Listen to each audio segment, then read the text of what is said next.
We're rolling. I love that jingle. Eh? In fact, what's hard to jingles? You didn't get them anymore, do you? Is it the down of death? Maybe. I mean, I listen to TalkSport all the time, so. Aye, they like the jingles, eh? Yeah. Well, they did anyway. So, I must remember.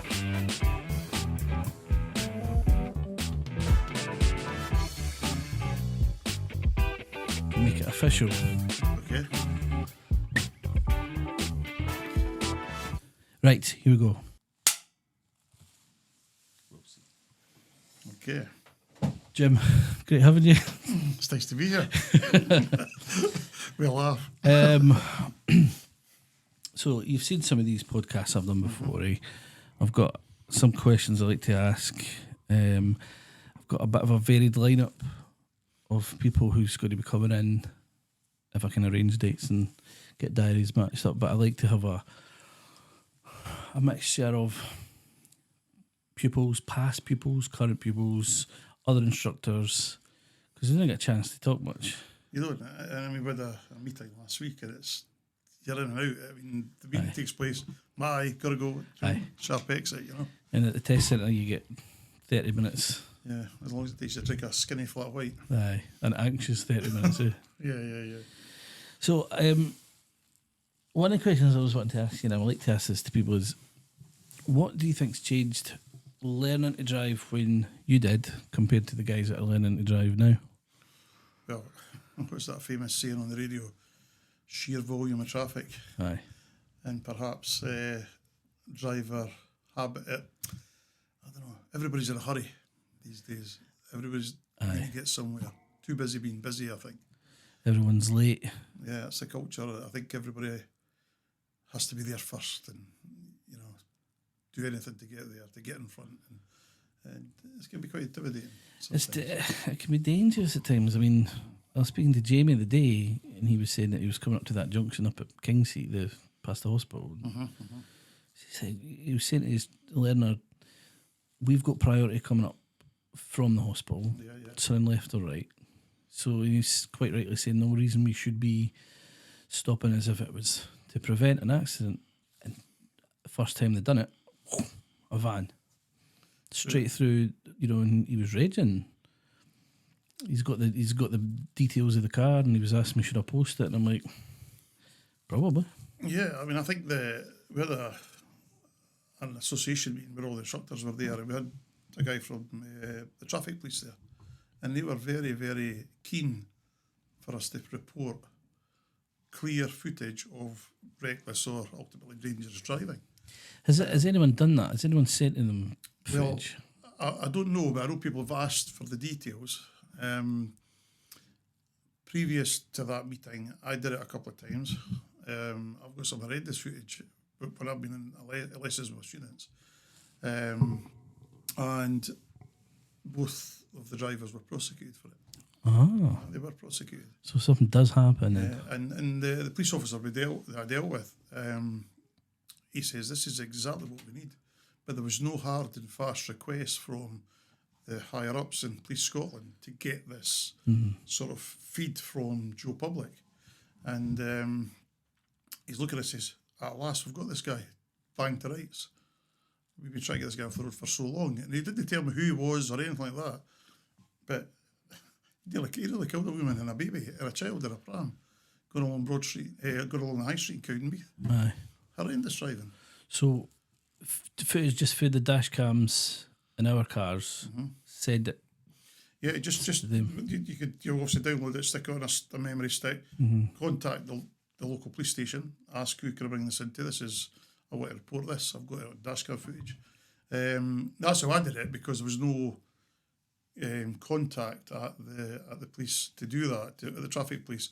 But we do have the details of the guy that was at the meeting. Aye. And he says if it's clear, concise footage, so nothing blurry, nothing leaving anything in doubt, they want to see it. Thing is, what he was saying today was it was a company van, clear as day. Deary. And maybe I shouldn't say the company name on this. It's maybe not the right way to do it, but I wouldn't. No, I just think that's how mad it is. Aye. You know? And the thing is, we're up against this every day. Doesn't even shock us anymore. Eh? It doesn't, and you're always looking for it. I mean, we used to do that before as an instructor, but I think more than ever, I mean, we should have necks like Mike Tyson's got, because the amount of times we're turning and looking and We should have helmets on. Yeah, but we're talking about the full license holders here, no learner drivers. Aye. Just kidding, guys and girls. It's mad times, and the amount of times learners will get a bit of a fright and they'll look at me and they'll say, "Did I not spook you?" And I'm like, "Just a Tuesday." Yeah. As sad as it is. Jim, tell me, what made you become an instructor? When did you do it, and what made you do it? Well, I got made redundant for the second time in my career, which is fine. It was okay, that happened, and I had to take some garden leave, and I had a couple of thoughts, and the driver instructor wasn't one of them. That became the second thought, actually, and I was just kind of thinking, what could I do? And I'd worked in the corporate world a lot for pretty much my entire career. Sales management, international sales managers, that kind of job, and travelled all over the world with the companies I worked for, which was very exciting. And you're driving on the company's ticket and flying and all this stuff. It's great. And I've always had this. You're either lucky, you're either good or you're lucky, I guess, or somewhere in between.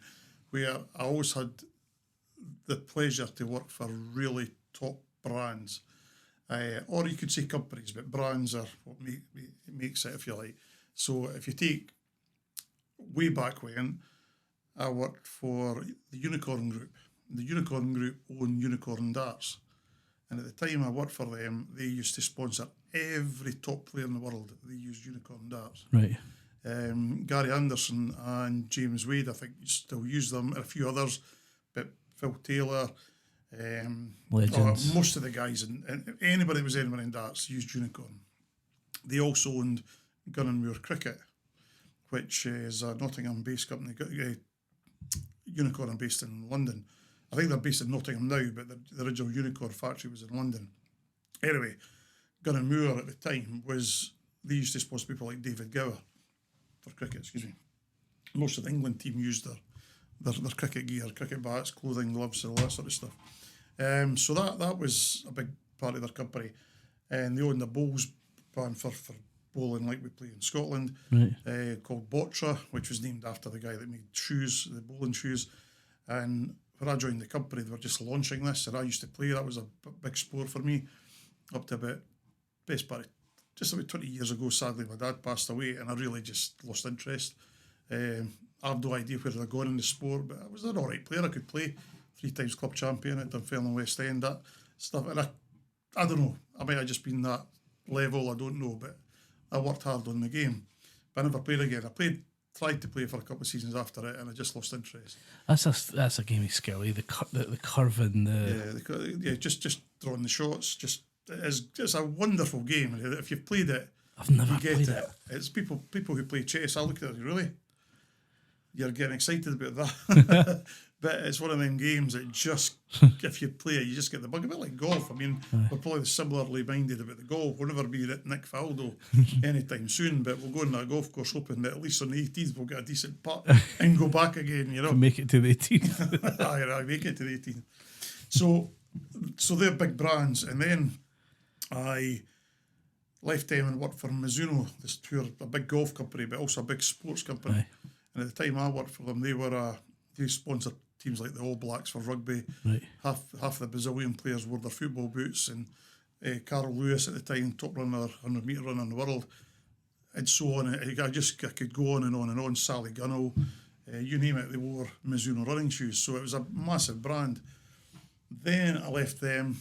I was headhunting. I always had choices what to do, and I joined the company that owned Sondico, the goalkeeper's gloves, shin guards, footballs. Oh, aye. And they were owned by Seaton Healthcare, who owned and manufactured and invented the Tubigrip bandage, the elastic bandages you always get when you're straining an arm or something. But they had a massive medical-based company. So I joined them to do the sports trade because I was well known in Scotland. Joined them, great, everything was hunky-dory.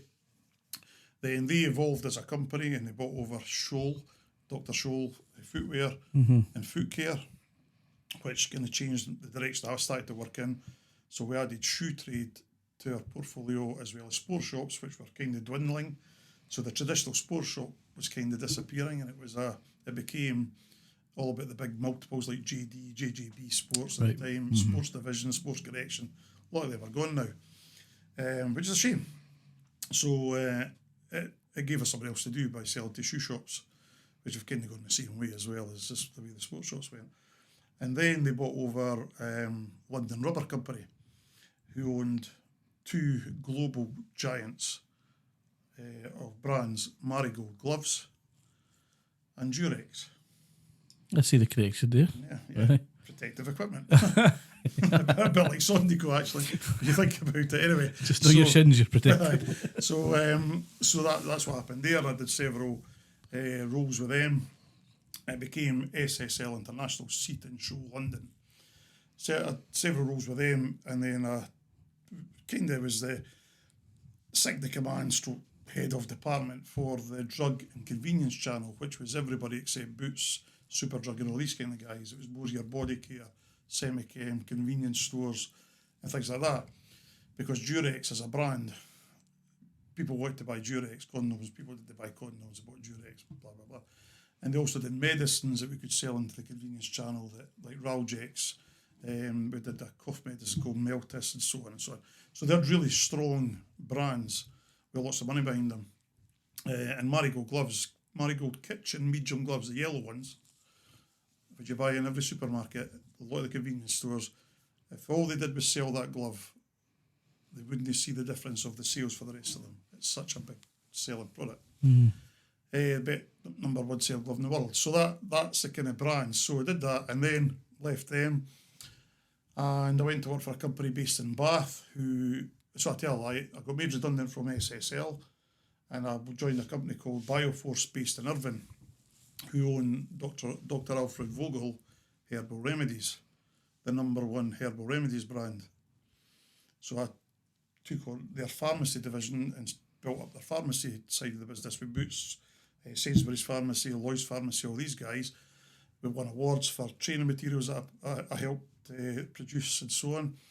And it was a brilliant company to work for. And then I got a phone call from somebody that I used to work with at SSL to join a company called Love Honey, which is a very interesting move because I went from being protective equipment into working for Durex, and then I went from there to work for Herbal Remedies, and then I went into work for a company they called themselves, they still do, the Sexual Happiness People. Right. Right. And they took the global license, they had the global license for 50 Shades of Grey. Right. But they were a B2C company, which means they were a business selling to the consumer. But the opportunity to sell business to business into big distributors and big distribution companies and retailers with the 50 Shades of Grey collection was phenomenal. It was massive. Right. So that's why I got a call to join what they had then is called the trade team. Became international sales manager and head of the department within a couple of years, 2 or 3 years. And a couple of years after that, the kind of franchise, it was still there, but there wasn't any more movies getting made and all this sort of thing. There's no more books planned by Erica James, the author, and don't put too fine a point on it. They got a really good offer from a private equity company or something like that to buy the company out. So they had to streamline the company. I said, thank you very much, in a roundabout way, and I left the world of sexual happiness behind. Never been seen again. Yeah, I keep saying to Angela, what happened to my sexual? She'll love me for saying that, darling. So I left there, and I was effectively on a bit of a garden leave. I didn't know what I was going to do, and I had an idea of setting up a private chauffeur company, or like hire company, because when I used to fly down to Bristol Airport, I would get picked up by a chauffeur company, basically because the guy's price for us was cheaper than a taxi. The guy's name was James, Chauffeur Services Bath, brilliant company. And luxury car. just gorgeous. I mean, just beautiful, eh? But I, as well as got to know the guy who owned the company, we'd have a curry, we'd go for a few beers, just have a chew the fat kind of thing. I was always treated like his number one customer every time I got there. And I knew I could replicate that up here because I'd seen guys standing in bad suits at the airport and stuff. I thought I could do better than that, I could do that.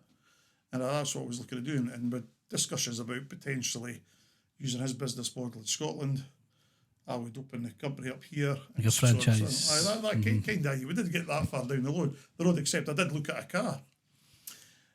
And it was in North Road Garage in Kelty, where we live. Right. And it was a top-of-the-range black Jag. Oh, it was just the most beautiful car you've ever seen. luxury. And I looked at it. And I was taking my daughter to her driving lessons, of all places, Kirkcaldy. She was doing an intensive course at the time. And I was dropping her off at BQ for the guy. And we got chatting, and he says, how's it going? I said, Claire was telling me you're being redundant and stuff. It's just the way it is. He says, it's murder being a lumpy beat again, eh? Because you're talking to people in recruitment companies and stuff, and they're younger than your daughter. Aye, No right. disrespect to that, and it's really tough when they say, yeah, you don't quite fit the criteria. Who am I talking to? You're nicely. So that, I didn't fancy going down that route. I had opportunities there, but I was too sure. And he said, that's why I'm doing this. I couldn't be doing well that. That's why I'm doing this. Oh, really? That's interesting. Do you make a living? Yes, I do. I'm in charge of my own diary, blah, blah, blah, all that stuff. He drove for in Kirkcaldy. That company in Kirkcaldy. But anyway, he's now retired from the driving, but he went independent over a period of time. But he was telling me about it and that. So on the way home from Kirkcaldy back to Kelty, I counted driving school cars, not learner cars, branded driving school cars. And I'm thinking, I thought they would only do this at night time. Mm-hmm. You know, and I was blown away with it. I thought there must be some business out there, some opportunity. So I got home, phoned the AA. I googled them all and did a bit of research. Got in touch with the AA the next day. I've got their information in my hand. Liked what they had to say. Checked the others, ProScott, the others that were all up there advertising. And every time I needed a question answered, I had to go back to the AA site to read about what I wanted answered. Right. So I thought, quite like, look at that. And Angela said to me, so is that what you're thinking? I said, I'm thinking about it, but I'm going to go have a look at that car. I'm going to get a drive of that car and just see if I could see myself doing it. And I walked down, the car's still there. I goes down a guy called Brian Tyndall, who I know, known for a lot of years, used to sell the cars there. Where Angela and I met in the May of '82. Brian used to work for the same company as where Angela and I met. So I've known him for a long, long time. Where's the Jag? He goes, I've just sold it. I says, right, okay, fate's a wonderful thing. And I says, you've just sold it. I said, no, I'll be looking at that car, but no, I couldn't ask about it. You've sold it. He goes, Big Leash bought it yesterday. That was his very words. So it must have been a decent car. So he said, I'll get you one if you like, if that's what you're looking for. No, that's fine. And I went and I said, I'm going to be a driver instructor. But the reason for that story, because you're asking why did I do that, is about the brands, about the way they present themselves and how they do things. And the chauffeur services Bath, look them up. There are other companies. They are James, you're on the pints and he treated me like his number one client, this guy.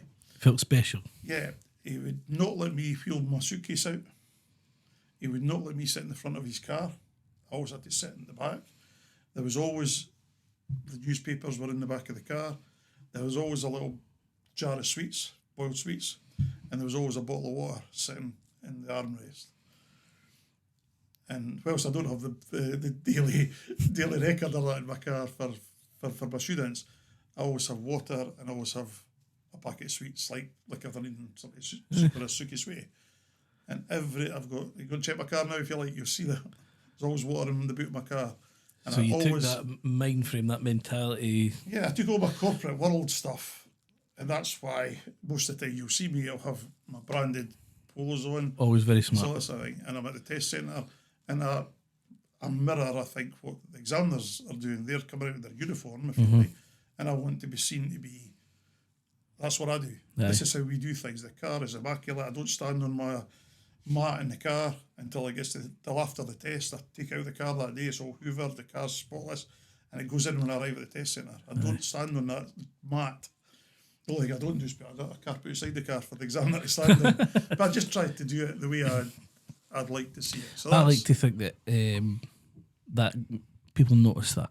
You know, people remember when I learned to drive, the car was, you know, immaculate, because they'll go to have their own cars and it'll never be as tidy as, you know, the professional car.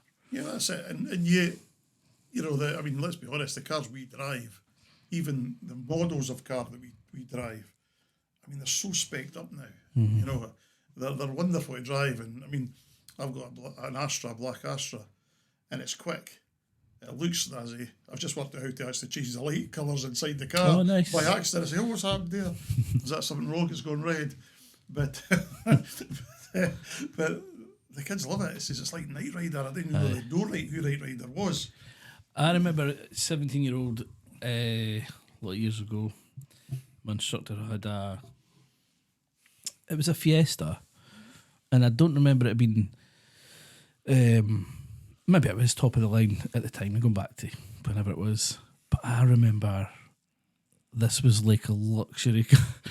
My dad had let me drive this red Astra Estate that he got for doing up the house, and it was just messy. And so getting into the new Fiesta, I was like, oh, this is some car. And I just remember the instructor, his name was Gordon, he just went, it's all right.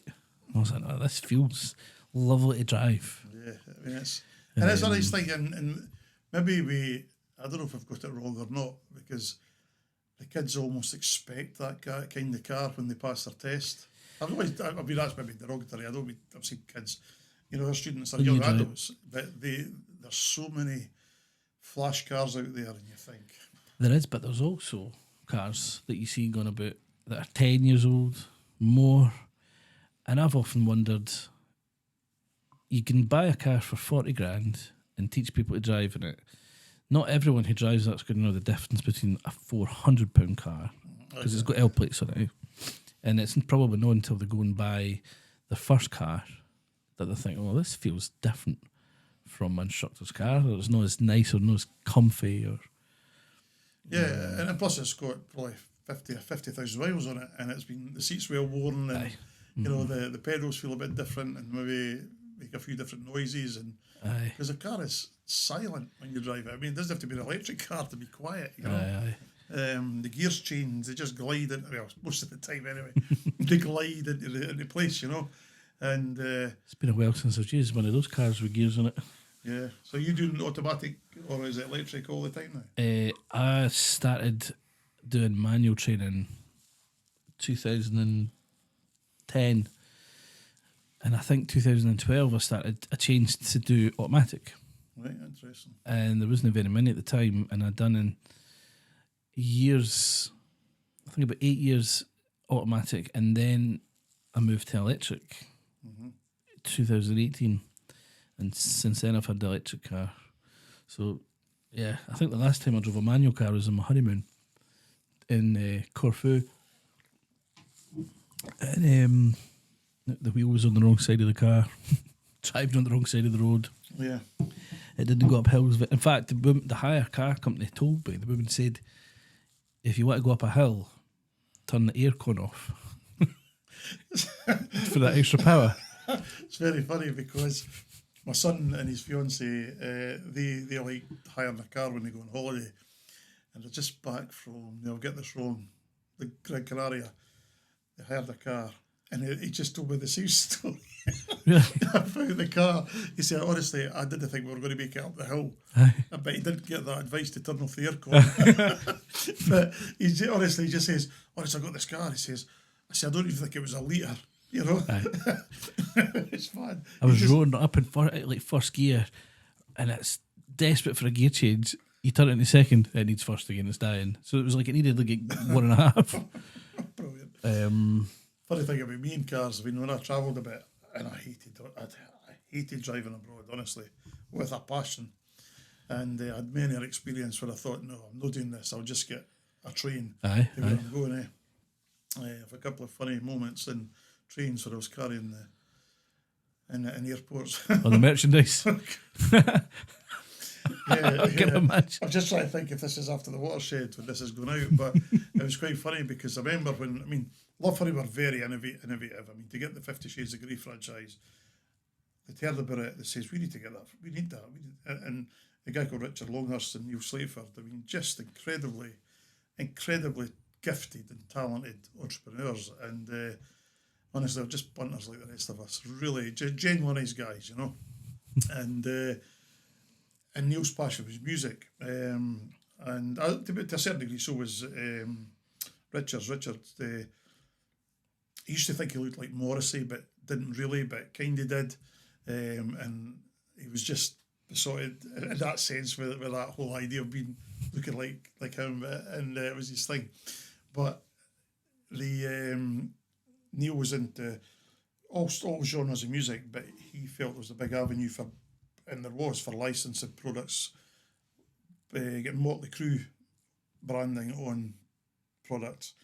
Who's that? No, I was going to say Iron Maiden. They'd be brilliant with some of their stuff. Motorhead was another one. On, you know, they're using their album covers and stuff like that, which we did, and it was unbelievable. But I was carrying the only set of samples we had abroad to a trade show in my hand luggage. The nicest possible way, without going into too much detail, they probably looked more like very big bullets than bullets would. You know, if you imagine putting that in your suitcase, you definitely would get stopped, you know. But these literally look like one of these big shells you'd be sticking into one of these big air surface to your machine gun things. Mental. There's something buzzing in your suitcase. Thank goodness the guy that, because of course your suitcase has gone out. I think I would just be getting away with this one, and it took a left, and the guy's standing there and he's got the shoestring necktie on and everything. He's got his sleeves rolled up with all the tattoos. I thought, this guy's going to love this. So he was like, oh wow, look at this, showing everybody it, and that. They're not on sale yet, mate. So that was that. I got stopped in Paris because it was for a sad reason, really, obviously, because they had the terrorist attacks. Right. So every major route into Paris there was soldiers that. So I come off, I've got this big suitcase, and I wasn't sure what they were saying, but I do think it was, what's in the suitcase? You know, can we have a look? You know, so both suitcases were put on a table, makeshift table. Opened my suitcase up. It was all clean laundry I had in it because I hadn't stayed anywhere at that point. And one side and the other side was the samples I was taking to show this shop, Passage des Jours, in Paris, and Passage of Desire. Right. And I was taking this product collection to show them, and these guys put the guns down and they're, hey, ho, ho, ha, ha, you know, sort of thing, you know. It was unbelievable. And they never spoke English, but I was trying to explain to them what. Honestly, it's no way. That's the off button there. Aye, that's it. Aye. I know that stuff was quite comical, but as I say, it was sad that they were there for the reasons they were there. Aye. And then I turned up I was in Australia doing a roadshow with one of the big distributors there. I've got 2 suitcases because it's a full bloody kind of trade show on the move. This thing, we'll do different venues, locations and stuff. So I'm coming and wheeling the big cases off. I've got all the documentation for taking this stuff in. And the guy says, how are you doing? He says, I'm doing great. He says, you got any paperwork for me? And they were kind of knackered. It was like late at night. And I was like half dead after the long flight. Yeah, check his shoot and that. So what's in the cases then? He's reading the bits of paper. And I says, 35 kilograms of sexual happiness. And at that time, Love Honey were doing their TV shows where they were doing sort of the fly on the wall documentaries about their business. Right. And they were currently doing the one in Australia, showing the Australia Love Honey business. And I says, you probably seen us on the TV recently. Are you these guys? hey guys, I just come. I says, you can open the cases if you like. I said, I've been on the road for 24 hours. It won't make any difference. No, you're okay, mate, you're okay. But yeah, I bet that's brilliant, isn't that, Yeah, I guess it is. There's some travelling that business paid for. And it was great. It was absolutely fantastic. And that trip I managed to see my family who I'd seen for years. They immigrated to Australia. Right. And friends of ours who had immigrated also to a different part of Australia. So it was Adelaide and I'm going to say Brisbane. I was near to Brisbane and Barbara Alicia's living in Adelaide. So I was able to split the trip and take time out to see them and stuff. So that's that. So yes, that was really cool to be able to do that. And but it was a long trip. I didn't think I could do it was a long trip, but yeah, it was good and it was a great job to be in. But so thinking about the job as a driving instructor compared to what you've done before, what challenges do you find, or did you find? When I became a driving instructor. Aye, starting out, aye. Well, firstly, I was trained by a mutual friend of ours, Stuart Murray. Oh, yes. Great guy, Stuart, absolutely tremendous guy. And I remember chatting away about how the course was going to go, and we got on pretty well from the beginning. And he says, well, your job is to go and pass the part 1, the theory test. So we go and learn, get that done, any questions, let me know. So I was just left to my own devices. There was a couple of things I phoned them and chatted away about it. And I passed that. Probably hit the bar and the ball went in rather than passed it with flying colours, but I still passed it. And then we met to talk about the part 2 and do the driver training. And the AA, I don't know what they do these days, but the AA, I mean, you got something, and I'm not exaggerating, like 100 hours of Stuart's time, including in-car driving. And we spent most of the time in the car, so you can imagine how much time I spent with Stuart working on it. Anyway, so was that a deal that you got? It was a deal at the time, and I just remember, you had 100 hours of training you were given. That was like webinars, all these things, online training. You had all the stuff. It was incredible amount of training. Mm-hmm. And Stuart, I have to say, very, very generous with his time as well, I have to say. But there was a catalogued about, and it had to be catalogued, had to be recorded. So when you were at your part 3, ultimately, they would be able to see what you'd done for your training and stuff. There was no kiddie on, there was no hiding places, Mm-hmm. So anyway, met Stuart at the garden centre up at Dulwich there. And he says, right, so what we'll do, Jim, we're just going to go for a drive in the car. And that's all I want you to do is drive the car. So I get his car keys, he said, Coverdale plates, because obviously I'm a full licence holder. And he says, I just want you to drive the car. Take the car wherever you like. So away I went, came out the garden centre, took a left down through the roundabouts, headed down to Pitcorthy, went around Pitcorthy, was going to come out, go up the town, so I did a bit of town driving now, show them in town stuff, show them brilliant. But by the time we got to the King Malcolm Hotel, or before it, he says, because I come through Pitcorthy, and he goes, Jim, you just take second exit on the roundabout, and we'll just go into Petriva there, and we'll just pull up on the left at your own time. So I pulled up, and I'm thinking, God, I've impressed him. God, he's happy with me. I'll be going for my badge in a couple of weeks at this rate. Pulls in, he says, oh, well, Jim, how do you think you got on the day then, Jim? How was that? I said, I actually think I've actually nailed that. I says, I think you'll be really impressed. I didn't really know him that well, so I was just trying to sell the idea. That was good, probably, as I would have done in the previous jobs. So I think I've done a good job there. I think I've shown you that I know what I'm doing, and never miss my signals, check my mirrors, all that kind of stuff. Yeah, that's fine. Okay. He says, it wasn't the most difficult route, though, was it? And I said, well, he kind of pissed me off at that point. It sounded like a sales manager, I think, who are you talking like? Anyway, so he goes, well, it wasn't really, A couple of roundabouts, through Pitcorthy, nothing's happening, Yeah, I was going to turn right in the roundabout at King Malcolm, take you up the town. But you decided to bring us in here. I never decided to come in here, so we're on this wee, And he goes, well, fair enough. He says, so, I'll give you some feedback. I say, that'd be great. He says, well, so leaving the car park, and before you left Dulwich, or was it Dulwich? I have the idea. Oh, I've had a row for saying both. Exactly.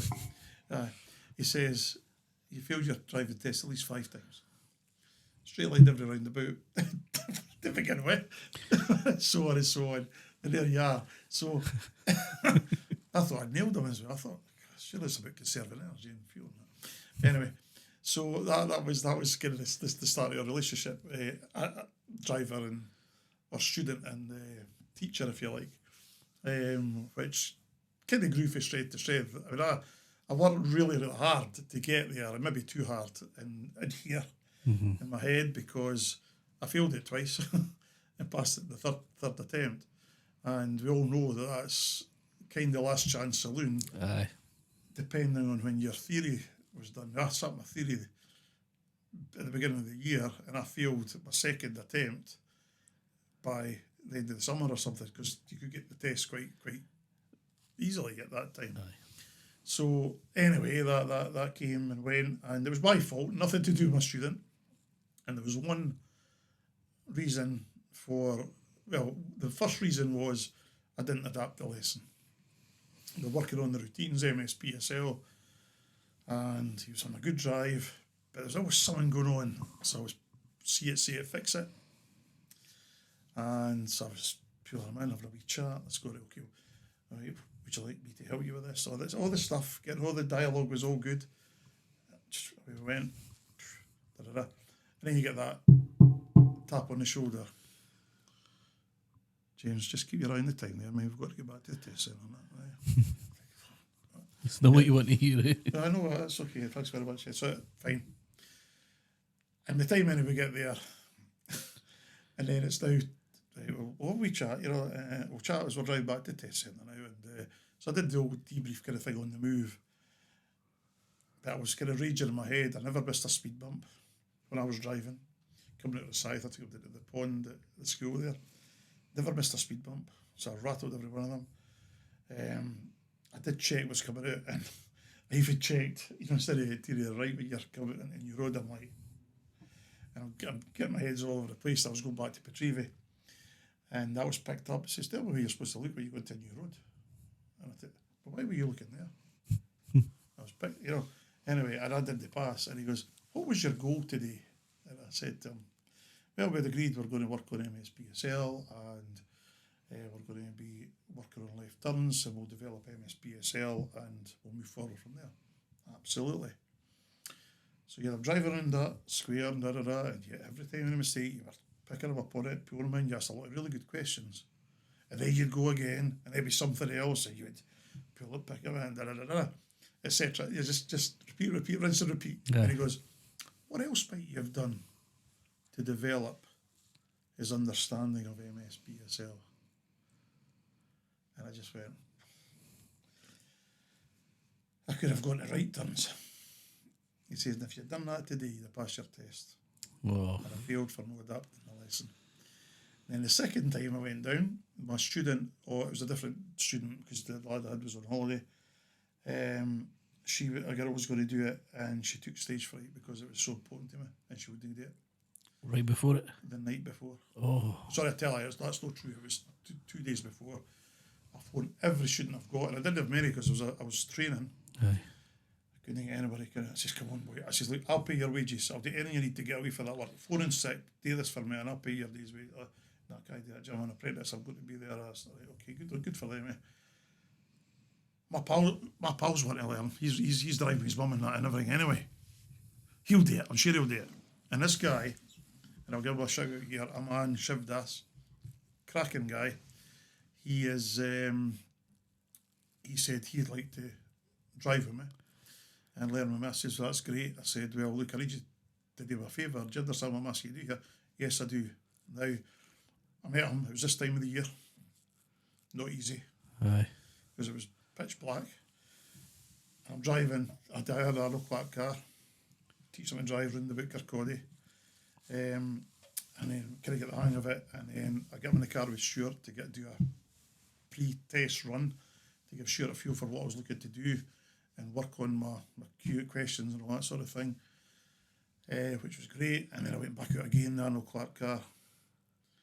And I went to the test centre, got in Stuart's car, and this poor lad, he's been in and out of 2 or 3 different cars in the space of 3 days.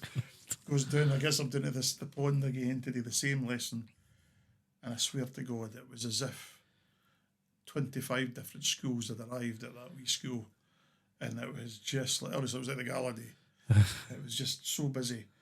Anyway, we start off, what we teach you, so we're going to do a bit of, we're in the early stage of his training, but we're working on junctions, approaching, and we're looking to shift the area of responsibility in some of the elements, that's good. So we get, eventually, without killing anybody, we get room for the school and that, dodge all the bairns and the parents that are in. What a nightmare. For me, not for him, he was great. Because he was doing exactly as I asked him to do under full instruction, And I was just like I was like to play squash. I was like, obviously I was sweating, like you wouldn't believe. Comes round the corner, so first left, next left at the top of the houses, coming along there. And he had a habit that I noticed very quickly. Look at when he was changing gear. Aye, looking down. Aye, so I thought, I'm thinking to myself, that's test day goal, par 3 goal. That I said to myself. I said, no man, what we discussed about when we're changing gear.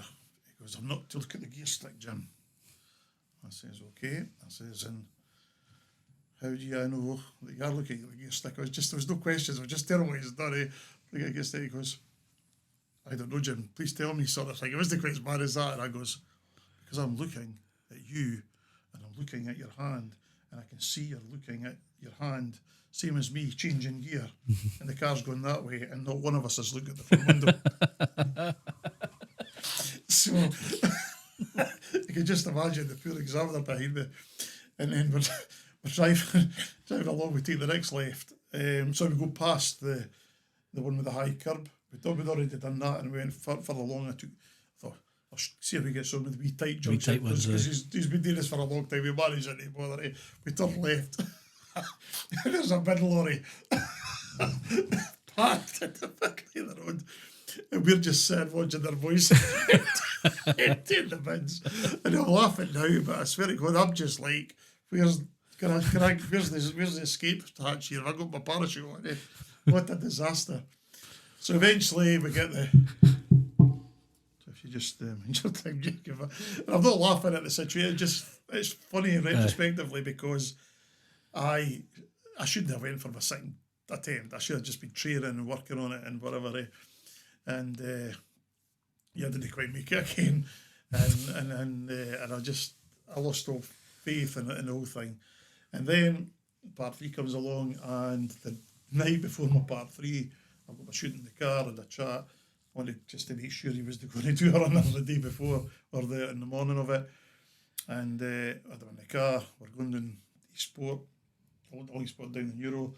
Comes out for a parked car. This is quite late on, so there's nothing on the road. Comes in past the parked car, and I thought he was trying to get to the Masonic Hall on the Euro. He went right up on the curb, whatever. He says, stuff this, I can't do this for you, Jim. I'm not doing it. I'm going to let you down. Oh, you feel the pressure, I say later, I tell you what we'll do. Do you like pizza? I went for a pizza. Next morning we get in the car and away we went, and I passed it, and it was as if the roads, people just didn't come out that morning, and it was so quiet. And the goal of the lesson was to make progress when he came in out of a junction, because he was quite slow. He got off okay, but he didn't get the speed up.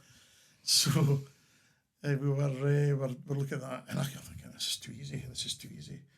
So we're coming down upstate Andrew Street, and I'm chatting away to him quite the thing, and we're going to every speed bump because I'm distracting him. Pardon me. And we got up to the traffic lights are at red. He's with the third car, sets his car, fine, and I'm chatting away in that. Trying to get into, he said, find out how's he feeling about today's drive. Maybe we should step up a bit, try and go and find some traffic here. The lights are changing, and he stalls the car because I'm distracting him. And the car's rolling backwards, and there's cars behind us, and I'm watching, and I managed to get the dual controls on, and I'm thinking, right, okay, I've had to dual you there. I gave you as long as I could there to see if you'd stop the car, but there is a car behind us, so I've come in here. So what we do, just reset the car here, restart the car, because it was a proper stall. And it was rolling back, and then he stalled it. That's what happened. And I said, and I went through the whole thing because lights were red again, right? Very quickly, I says, the lights are red here. I said, I'm going to talk you through this just to get us through the junction. And we were in the right-hand lane, so I had to turn right. And I got to turn left, got parked up, had a wee chat about it. And I said to him, look, I said, that's my fault. I said, I was talking to you at the wrong time there, so I dropped the ball a wee bit there. I said, so are you feeling okay? You fine? Because obviously I had to come on and do, yeah, I'm fine, okay. Chat, did a wee thing like that. And I said to him, right, what you noticed about the roads today? I think I was wanting to ask him about the lights before. Mm-hmm. He says, they're so quiet. I said, they are indeed, eh? He says, but I do think I'm making better progress because, I just feel there's nothing to interfere with us. So there are loads of great questions. How would you know what was happening to allow you to the freedom of the road, He says, well, you just get a feeling, you can see there's nothing coming in that. I says, but how do you know there's like, he just gave me some great stuff to work with. And I said, look, I tell you what, how would you feel if I take you uptown for the first time? We're bound to find cars. We go up the town there. Are you sure? Are you sure? You can't just tell you. Are you sure? I says, yeah, I'm sure. I says, and we'll have a wee chat. So the way we'll work this, we'll talk about the responsibilities. So what do you want me to do and all that? So we did sort of full instruction for certain bits and a bit of prompting and that. So we went and we're driving along his sport and he's doing great, going up the hill, didn't bother before the nonsense around about we've got now. Anyway, gets up the hill, got along his sport, really nice. There's a car coming towards us. They had to come out for the security car van or whatever it was. And he just keeps driving. And he goes up to third gear. And I'm looking at this, I says, right, okay. I says, right, okay, then we're just going to ease off our gas a little bit here. Ease off our gas a little bit here. And just cover your brake and clutch. Try to talk him through it. And he's just eyes front and centre, eh? He's coming along there. So I says, right, I'm just going to come in here. Pops it into second. I've got the clutch, so don't worry about the clutch. I've got everything here. Checking, and his car's this close to the cars on the left, eh? They shouldn't be there anyway. So, and I've come in and I've just steered his car past, brought it back in, checked my mirrors. So now we're coming to a stoplight here, and you cover your brake and clutch now. And I'm going to give you the clutch back here. So we saw that. Says, right, we stopped. So we stopped the car at the stop line. I says, are you happy to take over again? And we'll have a chat in a minute. Yeah, I'm fine, Jim. I'm fine, I'm all right, Jim. And he was kind of oblivious what had happened. They just all passed them by, went down. I couldn't get the car in because there's nowhere to stop. Aye. If you just make sure you get yeah, that's fine. Yeah, we're just heading back that way now, thank you very much. So we went, and I get back, I discussed that we were on the move all the way back, kind of thing. Got back in, come out, and Stuart's there, and Jodie's there, and Jamie's there, and I can't remember who else was there. Jodie, Jamie, Stuart, I can't remember who else was there, and they're waiting on me coming back, kind of thing. How'd you go in? And I'm thinking, no idea. I didn't care. I tell her, he says, well, it sounds like you've handled it really well. I was talking to him at the lights anyway, so the examiner came back and she had got in the back of the car, chat. She says, look, did he look so glum? You've done fine today. I says, well, a lot riding on this, I said, and so how do you think you've got on? I says, well, I think I've done okay. I says, I had a couple of tricky bits there. I said, one I would put my hand, that was my fault. I said, when we 8-year-old back and so forth, he says, I think you did well there, how you just gave him a chance to get on those dual controls there and you took over. I said, you did quite well, and you took him and had a chat. I says, but then there's e-sport and there. I says, there's not much you can do there. I says, I think you did okay there. Chat, and I passed my test there, and I tell you, just pouring emotion. It's some feeling that you passed the part. I never jumped about like it was a party and it was easy when it was anything but, and that was that. So that was the tough gig to pass. Oh God, I mean, it's probably the hardest thing I've ever had to do, actually. So you get qualified. When was that? What year was that? I'm a second green now, so that'd be 5 years ago now. I'm well into my probably 5 years qualified now. Aye. And I mean, speaking of challenges, I mean, this is something that every instructor has to deal with. And I'm curious just to know sort of how you do it. When you get people that you're teaching to drive, they're not test ready. Getting there, but they're not there yet. And they start asking for a test. Not the ones that are saying, can I book a test? The ones that are saying, I want to book a test. I just make it clear to them, and I find it a lot easier now than I used to. I think I was a bit too soft before. Now I'm just like, listen, know me, if you're not ready. But I just say to them, right, well, prove to me and do a mock test. I'll do the mock test. I'll do a fair mock test. You pass it, you get the car for test. You fail it, we'll have to try again. Or take yourself if you really want. I don't advise it, but you can do. Yeah. How do you deal with I this? think, well, first and foremost, the mock test side of things, I mean, is a massive part of it. And but go to the point of the question. Let's talk about the question that's asked. The very, very outset, when we start the driving course, I take time out to talk to the parents of the people I teach, and make sure I've got regular dialogue with them so that they understand what they're buying into with the driving course and stuff, and highlight the importance of the theory, that it's not just something, why we didn't have to deal with that. Well, it's really important. You have to do it. It's almost like they need educated as well. Yeah. There's changed. To a certain degree, yes. But you're paying good money for my services here, so it's really important that you listen to what I'm saying, or you take my advice, and without us being patronising about it. So that's quite an important part of it. And we work on the theory from pretty much day one. When I'm driving them to and from location, we're asking about road signs. Aye. What you notice about this road compared with the road we've just come off? I don't know. I says, did you notice how the road markings are different? Or there's none on this one or whatever. So you're kind of working on that side of it and encouraging them to study it. I says, it's not just about being on an app Aye. and answering questions. I says, the important thing is what's the underlying information that's asking you, or what's the question really all about. It's not about what's the speed limit. I say that's all that counts. And you try to get behind what that speed limit sign's all about. It's a deeper level of... You're trying to do that. Now, not everybody can buy into that, because in the nicest possible way, everybody's got the ability to buy into that by way of where they are, if there was an academic school or whatever. Now, they're all bright people, but there's some people just get it, some people don't. Aye. There's some people that just get it. When it comes to driving the car, that's the bit that they struggle with. There's two sides of the same coin, So anyway, so that's the first thing. But going on to the mock test side of it, is that the mock test is talked about at the very beginning. When I present the driving course in the car on lesson 1, I take them through the shooting through it, so they're under no illusion what they're going to be asked to do and what we're going to work on. And it's all about the core competencies and the routines that we use, and we'll rinse and repeat all the time, because we'll use these things every time we get in the car. Every time we move off the side of the road, we'll be doing this, because that's what you have to do to make sure when you do move off, it's safe to do so. Not just because I'm sitting a driving test, not just because I'm in a driving lesson with Jim. We have to do it every time. But what changes is the context of what's going on around us. Lots of cars, lots of people, traffic lights, roadworks, whatever it is, temporary traffic lights, a breakdown in front of us, a 40-foot Arctic coming towards us, taking up all of the road. And what are we going to do and stuff? And there's a queue of traffic behind us. What are we going to do? And so on and so on. So they're made aware at the very beginning how important all these core elements are, which then ultimately makes them a more rounded driver.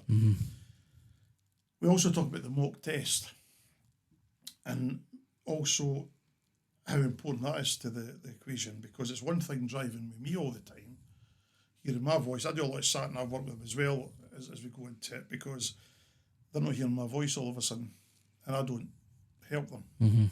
When you're at the independent, or where they think, I should be going for my test today, surely. I do, let's have a look. I'll put the sat-nav on today. And I don't speak. And it's a completely different... This is with the audio on the sat-nav. Yes. Because I know we're talking about changes to that. I do not understand how that could work. How could you put a sat-nav in front of you? I think, was it Linda that mentioned it? So you're asking them to watch the television instead of driving the car.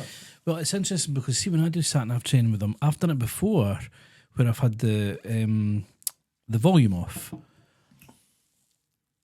Partly because I sometimes feel that it tells them late. If they just listen to the audio, it doesn't always give them enough time to get in at the right position or plan ahead. Is that the guitar you're playing now? It does sound like that. Sweet child of mine. I'll say I'll edit that out, but I'll keep it in. So I've done it before with them, and because when I use sat nav, which is the often, but if I do, I have the sound off. That's interesting. Do you have the sound on with the sat nav? Well, it depends where I'm going. I do like to hear. If I'm in a strange town and that, I mean, I'm a creature of habit. I just does most when I'm out of town. I just say I'm not driving. You drive. It drives my head in. Well, I just have I have the sound off, and I just look ahead at the screen. But I've done it before as a wee exercise to say to them, I don't want you to rely on the audio because it will tell you late.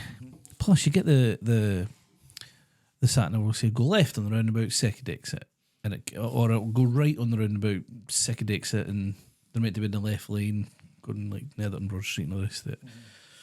So I've done it before. So it was interesting at the meeting the other night where they says this could be. Well, interestingly enough, see, I never looked at it from that perspective. Now, I did a sat nav today with my student Robbie, and he's done a little bit, but this was the first time.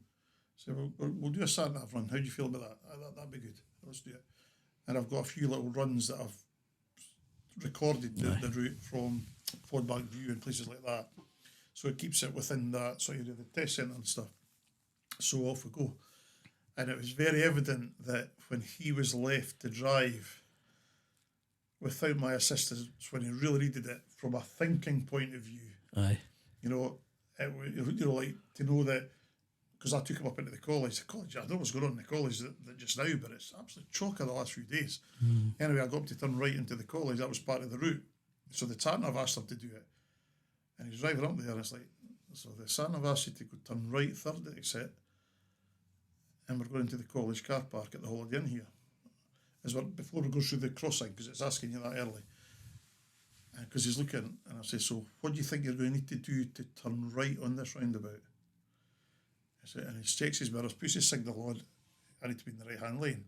So he worked it out, but he wouldn't have worked it out so quickly if I hadn't been... So you gave a good prompting question, which, without that, they find that they're at the roundabout and they're on the left lane. Yes, or the rhythms can be lost. So that's part of the training, of course, to teach them not to watch the telly, but understand what they see when they're glancing at it.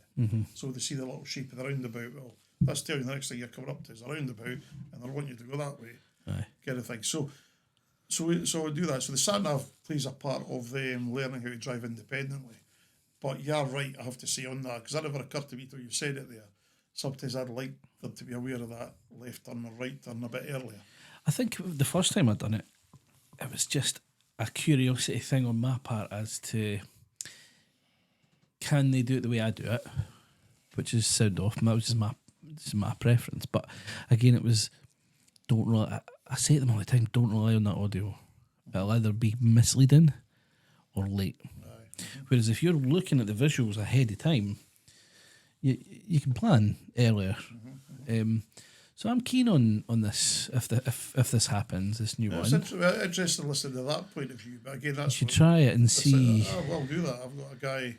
He's actually he's got a test Thursday, so I'll do a bit of that with him tomorrow just to get him to switch. Let me know. I will do it. Well, so we'll do something a bit different here today, just to get your juices working. See how we get on. I'm assuming it's not. I'm assuming that's public knowledge. This change that we heard at the meeting. I don't know if this is I don't know if it's in the public domain through the MSA.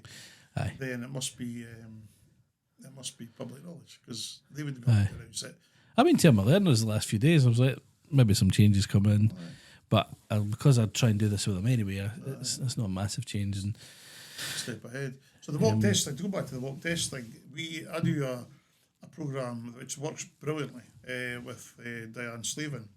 Who'd be well worth getting in for a chat. Diane's background, she was a school teacher. Right.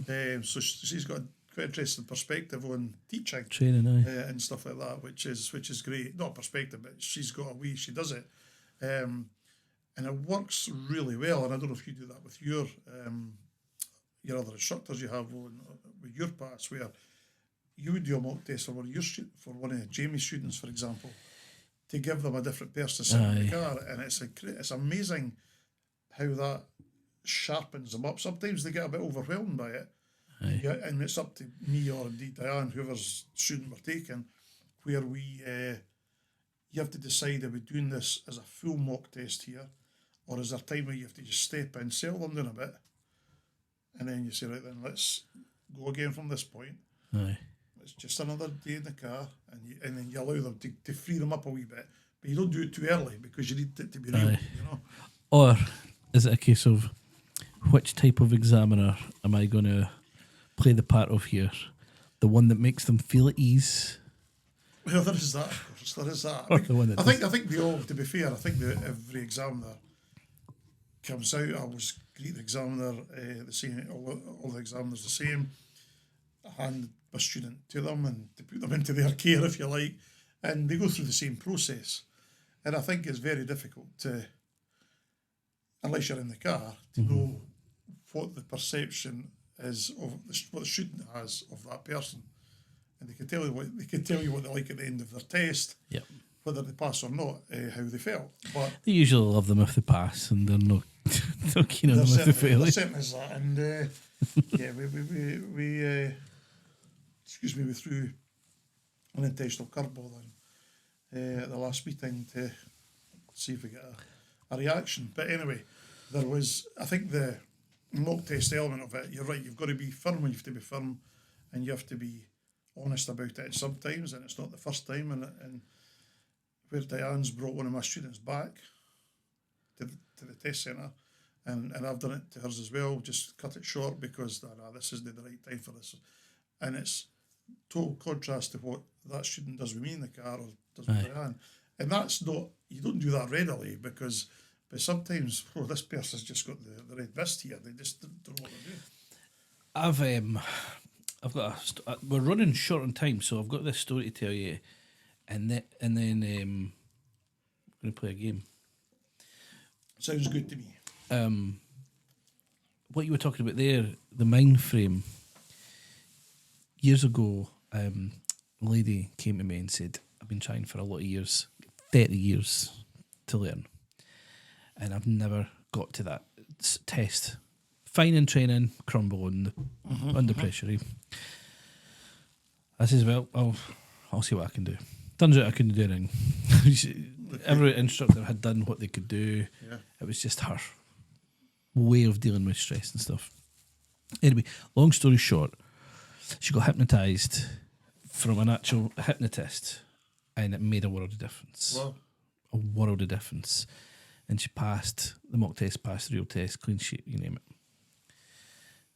This was years ago, and I had a thought recently of, I know who we're going to get on the podcast, the hypnotist, because I want to know, what did he do that I couldn't do? What did he do that other instructors couldn't do, right? Yeah.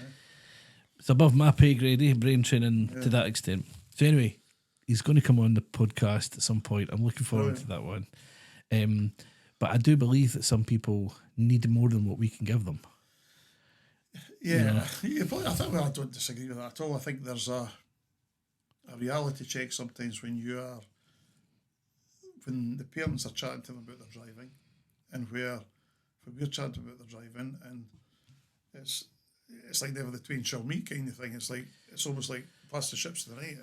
I've learned over the years that you can tell someone, you can give them advice, something as simple as, I don't know if you've seen one of my recent videos about the mock test, somebody turned left and but the thing is, you have a chat with people and say, look, you can't do things like that. You know, if you find yourself in this lane, just comfortably go that way. Yes. And they will say to you, I understand, no problem, right?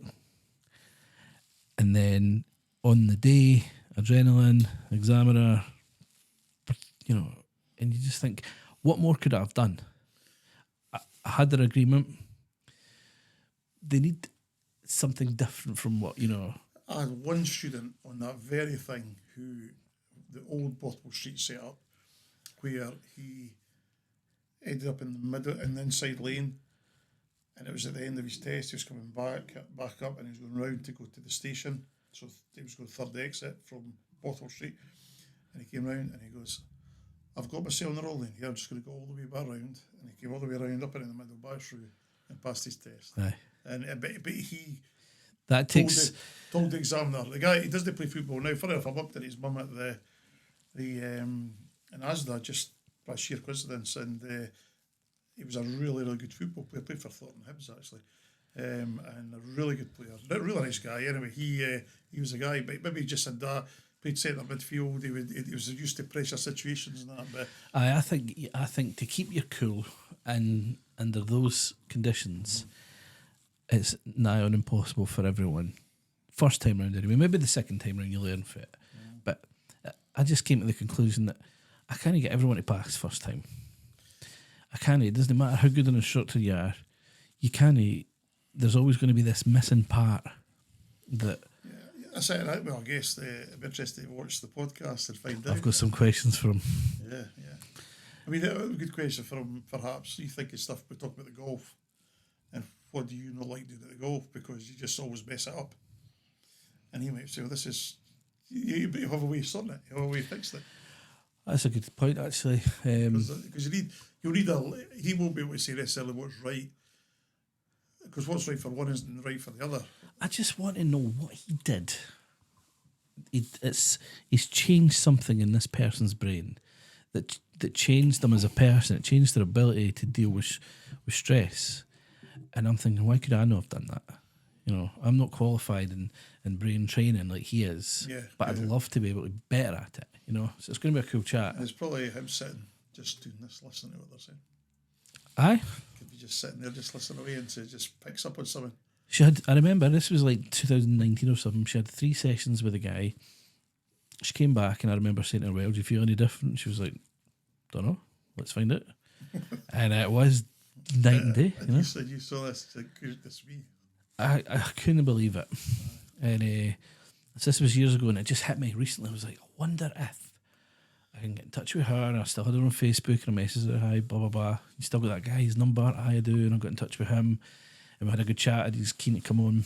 So I'll have some questions for him. That'll be interesting to watch that. Right. I didn't even get through all the questions I had for you, but I'm keen on playing a driving game. Are you up for it? Of course, let's have a look. Right. So we're looking at this screen now. I'm going to look at this here, right? And if I'm good enough with my technology, this is what I'll be recording. What you're about to see are some strange driving laws. Some are true and some are false. Yeah. All you got to tell me is, do you think it's true or false? Okay, then. Okay. Standards check, here I come. Right, I'm going to read it out just for the purpose of the listeners. In India, all cars must carry a live plant on the dashboard to offset carbon emissions. False. I've got to say it's false. But I'll play it wrong. I should take a note of what you said. We'll try and remember it at the end, right? In Iceland, it is illegal to drive with your shoes off if the temperature is below freezing. I'm going to say true. True. Sounds like it makes sense. That. Denmark, drivers are required by law to check under their car for sleeping children before starting the engine. True or false? I'm actually what I'm thinking about. I'm thinking how many homeless people are there in Denmark that they would actually find themselves sleeping under cars. Get a bit of heat, eh? Well, maybe not until they start the engine, but I'm going to say that's false as well. False? Yeah. Brazil, cars must be painted different colours based on the driver's birth month. False. True or false? All right. In Russia, driving a dirty car can result in a fine. True or false?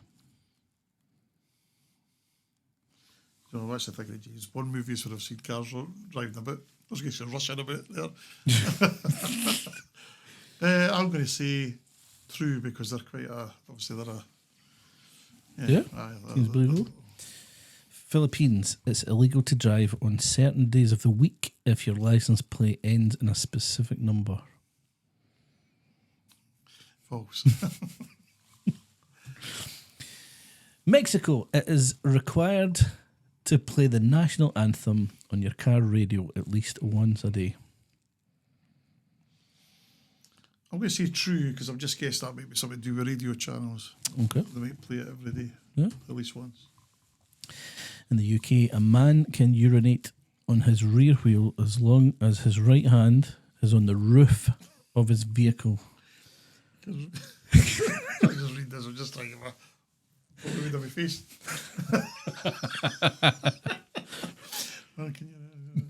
I think that's nonsense. I'm just going to say this. That's going to be nonsense. You thinking false? Yes. 2 to go. Right, Switzerland. Did you lock the door? I'm getting a bit worried with these questions here. Switzerland, it's against the law to wash your car on a Sunday. I'm going to say true. True. Right, finally, New Zealand, you must honk your horn at least 3 times when approaching a blind curve.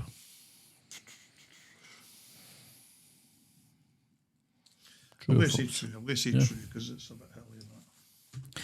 Right, ready for some answers. Yeah, Right, India, all cars must carry a live plant on the dashboard to offset carbon emissions. What did you say? False. I said. The answer is false. Well done.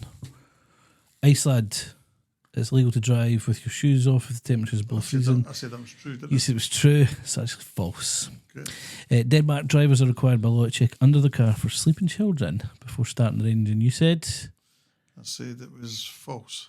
You say it's true. it's true. In Brazil, cars must be painted different colours based on the driver's birth month. I should have wrote down what you said. I forgot. I said false. It is false. Russia, driving a dirty car can result in a fine. True, I said for that one. That is true. Philippines, it's illegal to drive on certain days of the week if your license plate ends in a specific I number. said false for that one. It's true. Busy place right now. Mexico, it's required to play the national anthem on your car radio at least once a day. You said true. Yeah. It's false. Right. UK, a man can urinate on his rear wheel as long as his right hand is on the roof of his car. You said false. It's true. I'm going to say, get that in the dash car. Try and say that in the traffic. Scotland. I feel like I should say, I got these answers from ChatGPT. Okay.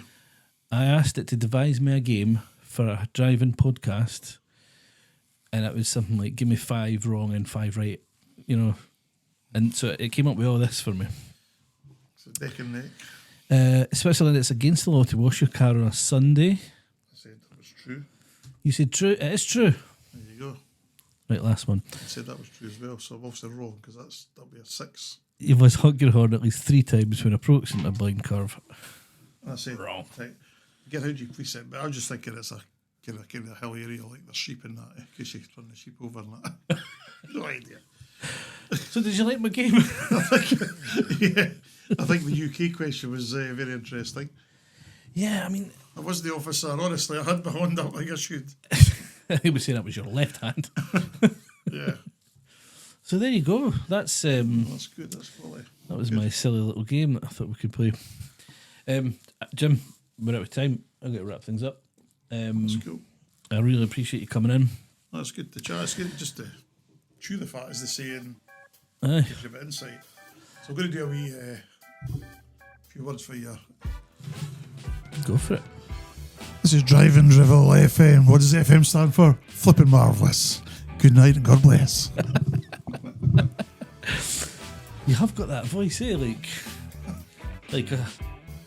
You could be a radio presenter. I'd like Ali McCoy's wages. Mum's a big fan of Coisty, like.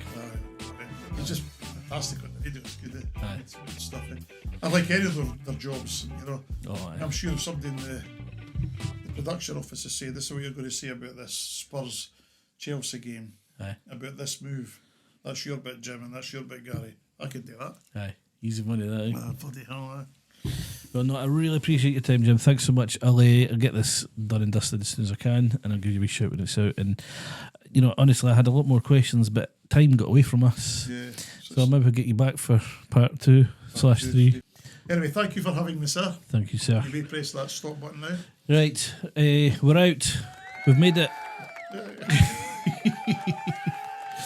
No, it's good. I enjoyed it. I mean, I love this sort of stuff.